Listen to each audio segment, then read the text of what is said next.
Episode 21.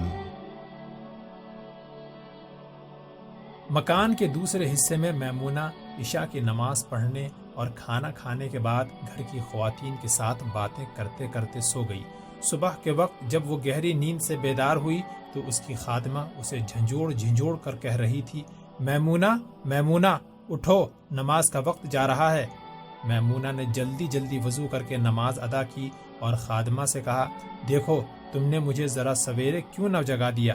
وہ کہتے تھے کہ ہم پچھلے پہر روانہ ہو جائیں گے، اتنی دیر ہو گئی، اب جا کر ان سے کہو کہ میں تیار ہوں۔ سعد کے دوست کی بہن جو پہلی ملاقات میں ہی میمونہ کے ساتھ بے تکلف ہو چکی تھی، اس کے قریب آ کر بولی، بہن تیاری کی ضرورت نہیں، آج آپ یہیں رہیں گی، رات ابا جان نے ان سے اجازت لے لی تھی۔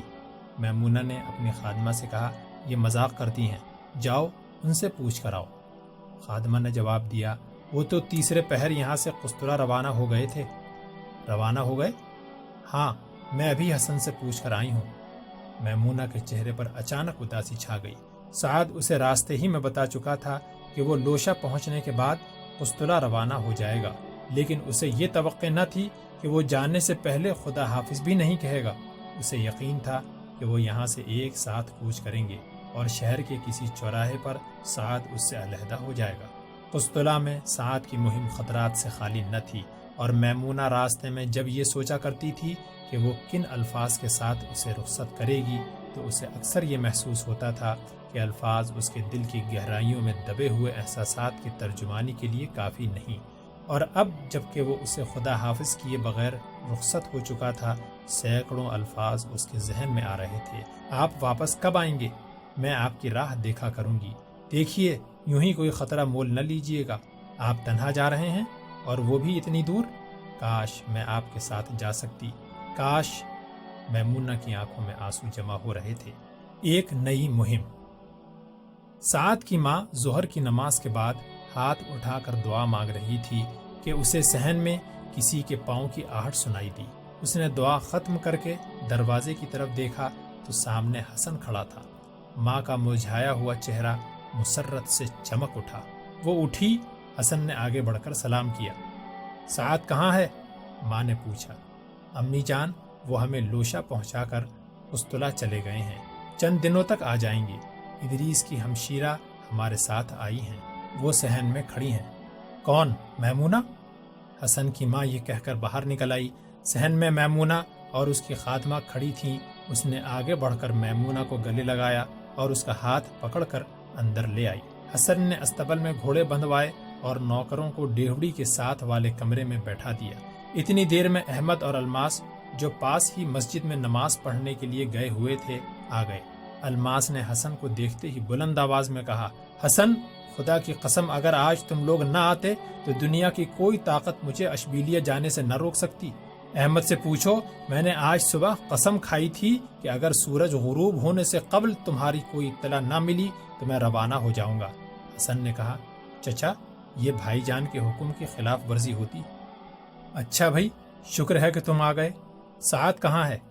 وہ ادریس کو لانے کے لیے قسطلہ چلے گئے ہیں۔ سچ کہو۔ ہاں چچا، وہ ہمیں لوشہ پہنچانے کے بعد وہاں روانہ ہو گئے تھے۔ تو میں بھی جاؤں گا، آپ کو جانے کی ضرورت نہیں، وہ انشاءاللہ 8-10 دنوں تک واپس آ جائیں گے۔ اچھا، مجھے تمام واقعات بتاؤ۔ سعد کو کوئی خطرہ تو نہیں؟ نہیں چچا، آپ فکر نہ کریں۔ یہ کہہ کر حسن نے قرطبہ سے احمد کی روانگی کے بعد کے تمام واقعات مختصراً بیان کر دیے۔ مکان کے ایک کمرے میں سعد کی والدہ میمونہ کی زبان سے یہی واقعات سن رہی تھی۔ سعد کی ماں کے ساتھ پہلی ملاقات ہی میں میمونہ یہ محسوس کر رہی تھی کہ وہ اس گھر میں اجنبی نہیں۔ شام کے وقت سعد کی خالہ آئی اور میمونہ کو دیکھ کر بہت خوش ہوئی۔ اگلے دن وہ پھر آئی اور سارا دن میمونہ کے پاس بیٹھی رہی۔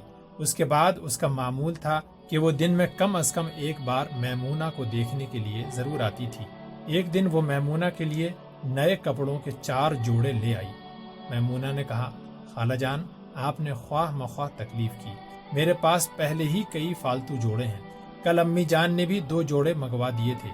بیٹی یہ حسن کے خالو نے بھیجے ہیں، وہ تمہیں اپنی بیٹی بنا چکے ہیں، ان کی خواہش ہے کہ تم ہمارے گھر آ کر رہو۔ لیکن یہ بھی تو آپ ہی کا گھر ہے۔ یہ کہتے ہوئے میمونہ نے ایک لاجوردی رنگ کا ریشمی جوڑا نکالا اور کچھ دیر بے حس و حرکت بیٹھی اس کی طرف دیکھتی رہی۔ حسن کی خالہ نے کہا، بیٹی یہ رنگ میں نے پسند کیا تھا۔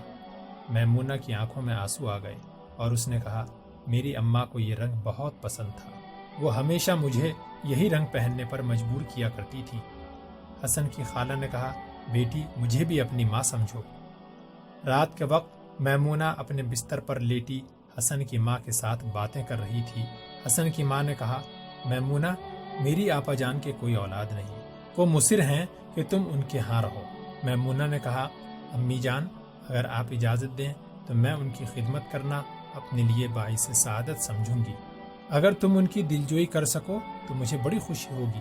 اگلی صبح میمونہ حسن کی والدہ اور اپنی خادمہ کے ساتھ اس کی خالہ کے گھر میں داخل ہوئی تو اس کی خوشی کی کوئی انتہا نہ رہی۔ تھوڑی دیر میں وہ آس پاس کے گھروں کی خواتین کو بلا کر یہ کہہ رہی تھیں کہ اللہ تعالیٰ نے ہمیں عمر بھر کی دعاؤں کے بدلے ایک نوجوان بیٹی عطا کی ہے۔ اس کے بعد میمونہ رات کے وقت حسن کی خالہ کے گھر رہتی اور دن کے وقت کبھی کبھی حسن کی ماں کے پاس چلی جاتی۔ ادریس کے 2 نوکروں نے 3 دن سعد کے گھر قیام کرنے کے بعد اپنے گھر جانے کی اجازت مانگی۔ احمد نے انہیں ایک گھوڑا اور میمونہ نے اپنی ذاتی پونجی میں سے 50 دینار دے کر رخصت کیا۔ بوڑھے نوکر کو میمونہ کی سفارش پر حسن کے خالو نے اپنے پاس رکھ لیا۔ شیخ ابو صالح اور اس کی بیوی ہر ممکن طریقے سے میمونہ کی دلجوئی کیا کرتے تھے۔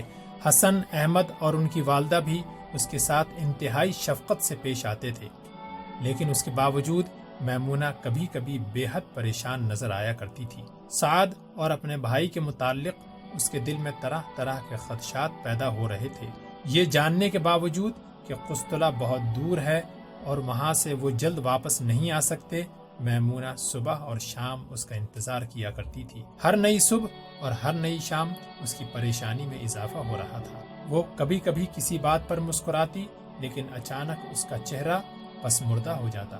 ایک شام وہ صحن میں بیٹھی ہوئی تھی کہ اچانک حسن اندر داخل ہوا اور اس نے کہا، آپا جان، آپا جان، بھائی ادریس آ گئے، کہاں ہے وہ؟ اس نے اپنے آپ پر قابو پانے کی کوشش کرتے ہوئے کہا۔ حسن نے پیچھے مڑ کر دیکھتے ہوئے کہا، آئیے بھائی جان۔ ادریس اندر داخل ہوا۔ میمونہ اٹھ کر آگے بڑھی اور بے اختیار اپنے بھائی سے لپٹ گئی۔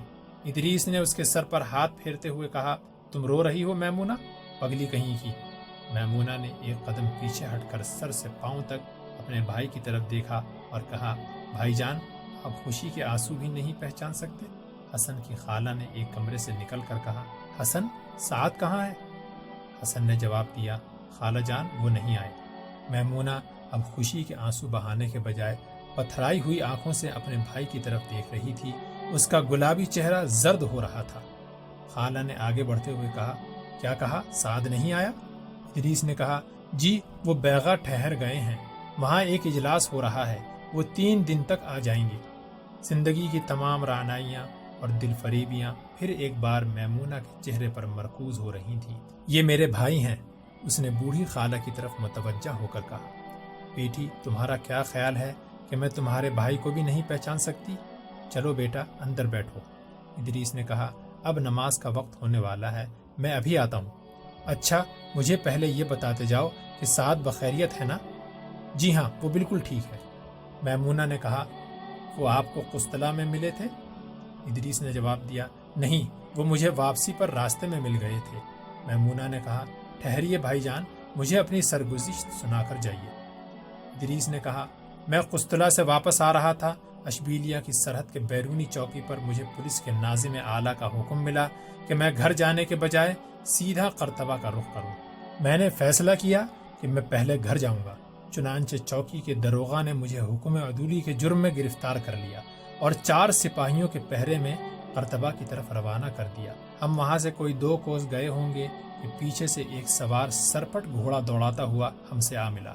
اس نے سپاہیوں سے قرطبہ کا راستہ پوچھنے کے بہانے سے گھوڑا روکا اور پھر اپنے خود کا نقاب سرکا کر میری طرف دیکھنے کے بعد گھوڑے کو ایڑ لگا دی۔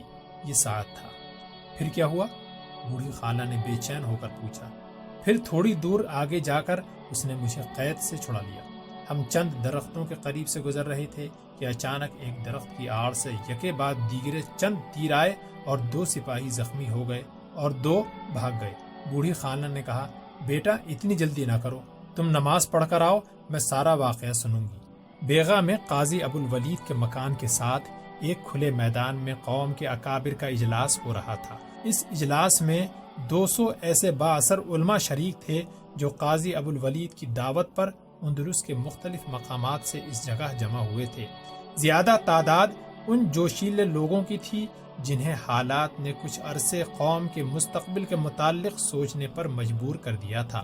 غرناطہ کا مشہور عالم قاضی ابو جعفر اس جلسے کا صدر تھا اور قاضی ابو الولید کی اس تجویز پر بحث ہو رہی تھی کہ علماء کا ایک وفد اندلس کے تمام حکمرانوں کے پاس جائے اور ان سے مطالبہ کرے کہ وہ نصرانی خطرے کا مقابلہ کرنے کے لیے متحد اور منظم ہو جائیں۔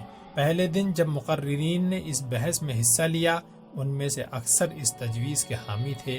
بعض ایسے بھی تھے جو اس مہم کی کامیابی کے متعلق پر امید نہ تھے، تاہم انہوں نے بھی اس چیز کی مخالفت نہ کی۔ وہ یہ کہتے تھے کہ ہمیں ملوک الطوائف سے کوئی توقع نہیں، پھر بھی ہمیں کوشش ضرور کرنی چاہیے۔ سعد پہلے دن ایک خاموش تماشائی کی حیثیت میں اس جلسے کی کارروائی سنتا رہا۔ آدھی رات کے بعد جلسے کی کارروائی اگلے دن پر ملتوی ہو گئی۔ سعد نے باقی رات ایک سرائے میں قیام کیا۔ الصبح جب وہ نماز کے لیے مسجد میں گیا تو قاضی ابو جعفر وہاں موجود تھے۔ انہوں نے اسے دیکھتے ہی سوال کیا، سعد تم یہاں کب آئے؟ میں پرسوں پہنچا تھا۔ غرناطہ میں مجھے احمد ملا تھا، اس نے مجھے تمہاری سرگزشت سنائی تھی۔ اب تمہارا زخم کیسا ہے؟ میں بالکل ٹھیک ہوں۔ اس اجتماع کی کارروائی کے متعلق تمہارا کیا خیال ہے؟ میں حیران ہوں کہ ابھی تک ہمارے بزرگ ہوائی قلعے تعمیر کر رہے ہیں۔ میں اس تجویز کے متعلق صرف آپ کے خیالات سننے کے لیے ٹھہر گیا ہوں۔ تم مجھ سے کیا توقع رکھتے ہو؟ میں آپ سے صحیح رہنمائی کی توقع رکھتا ہوں۔ مجھے یقین ہے کہ ابن عمار اور معتمد نے جو سبق ہمیں دیا ہے اس کی روشنی میں آپ لوگوں کو صحیح راستہ بتا سکیں گے۔ قاضی ابو جعفر نے قدر توقف کے بعد کہا، میری ذاتی رائے کچھ بھی ہو، مجھے صدر کی حیثیت میں اس مجلس کے متفرق فیصلوں کا احترام کرنا پڑے گا، لیکن میں حیران ہوں کہ اس مجلس میں تم جیسا نوجوان بھی خاموش بیٹھا رہا۔ سعد نے کہا، مجھے ڈر تھا کہ اتنی برگزیدہ شخصیتوں کی موجودگی میں کوئی میری رائے سننے کے لیے تیار نہ ہوگا۔ آج قوم کو ان بوڑھوں اور اپاہجوں کے بجائے ان سر پھرے نوجوانوں کی رہنمائی کی ضرورت ہے جن کی رگوں میں زندگی کا خون ہے۔ میں آج کے اجتماع میں تمہیں اپنے خیالات ظاہر کرنے کی دعوت دوں گا۔ چلو۔ سعد قاضی ابو جعفر کے ساتھ باتیں کرتا ہوا جلسہ گاہ میں پہنچا۔ لوگ وہاں جمع ہو رہے تھے۔ تھوڑی دیر بعد دوسری مجلس کی کارروائی شروع ہوئی۔ اب وہ علماء جنہوں نے ابھی تک اس بحث میں حصہ نہیں لیا تھا باری باری اس تجویز کی تائید کر رہے تھے۔ جب تمام علماء اپنی اپنی رائے کا اظہار کر چکے تو قاضی ابو جعفر نے سعد کی طرف متوجہ ہو کر کہا، سعد تم کچھ کہنا چاہتے ہو؟ سعد اٹھ کر کھڑا ہو گیا اور اس نے جھجکتے ہوئے اپنی تقریر شروع کی۔ بزرگان ملت، یہ اندلس کی بدقسمتی ہے کہ آپ حضرات کو جو کام کئی برس پہلے شروع کرنا چاہیے تھا وہ آپ آج کر رہے ہیں۔ ہماری اجتماعی بے حسی کے باعث اندلس پر وہ لوگ مسلط ہو چکے ہیں جن کے ساتھ کوئی نیک توقع وابستہ کرنا اپنے آپ کو دھوکہ دینے کے مترادف ہے۔ آپ یہ چاہتے ہیں کہ اندلس کو نصرانیوں کی چیرہ دستیوں سے نجات دلانے کے لیے ملوک الطوائف کو متحد اور منظم کیا جائے۔ آپ یہ چاہتے ہیں کہ وہ صلیب کے علم برداروں کے مقابلے میں اسلام کا جھنڈا بلند کریں، لیکن آپ کو یہ حقیقت فراموش نہیں کرنی چاہیے کہ ان میں سے اکثر ایسے ہیں جنہیں اسلام کے ناموس اور قوم کی آزادی سے کہیں زیادہ الفانسو کی دوستی عزیز ہے۔ جو حکمران اپنی رعایا کا خون چوس کر الفانسو کو خراج مہیا کرتے ہیں، آپ ان سے کیا توقع کر سکتے ہیں؟ ان سے کسی بھلائی کی امید رکھنا ماضی کا منہ چڑھانے اور حال سے آنکھیں بند کر لینے کے مترادف ہوگا۔ میرے بزرگوں، میں آپ کے خلوص پر شبہ کرنا گناہ سمجھتا ہوں، لیکن اگر آپ لکڑی کے گھوڑوں پر سوار ہو کر کوئی بازی جیتنا چاہتے ہیں تو یہ ایک خود فریبی ہوگی۔ یہ لوگ مر چکے ہیں، ان کی لاشیں مدفن ہو چکی ہیں، اب کوئی معجزہ ہی انہیں قبروں سے نکال کر اسلام کے غازیوں کی صف میں کھڑا کر سکتا ہے۔ یہ اللہ اور رسول کے باغی ہیں۔ اگر ان میں کوئی انسانیت تھی تو وہ خوش آمدی شاعروں، نقالوں اور مسخروں کی ہم نشینی کے باعث رخصت ہو چکی ہے۔ حضرات، مجھے اس مہم میں آپ کی کامیابی کی امید نہیں۔ اگر محفلیں آراستہ کرنے، آوارہ عورتوں سے بے غیرتی کے مظاہرے کروانے، دسترخوان سجانے اور شاہانہ تکلفات کی نمائش کرنے سے ہم اپنے دشمن کو مرعوب کر سکتے تو یہ لوگ ہمارے کام آ سکتے تھے۔ اگر جنگ کے میدان میں سپاہیوں کی تلواروں کے بجائے شاعروں کے قصائد کام آ سکتے تو صرف معتمد کے درباری شاعر ساری دنیا کے شعراء کا ناقطہ بند کر سکتے تھے۔ لیکن آپ سب کو معلوم ہے ان میں سے کوئی چیز قوم کی قسمت نہیں بنا سکتی، اس لیے ان لوگوں کے پیچھے بھاگنے سے ہمیں مایوسی کے سوا کچھ حاصل نہ ہوگا۔ یہ لوگ جو قوم کے آنسوؤں سے اپنے قہقہوں کا سامان مہیا کرنے کے عادی ہو چکے ہیں، جنگ کی تکلیفوں اور مصیبتوں میں قوم کا ساتھ نہیں دیں گے۔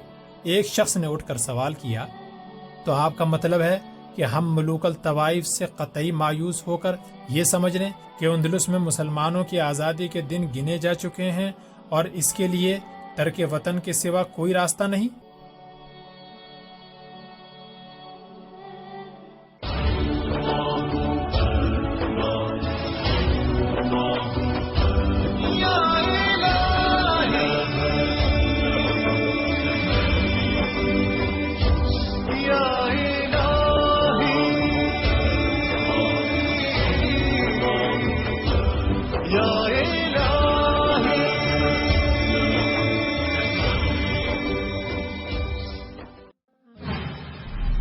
پیشکش رہبر ٹی وی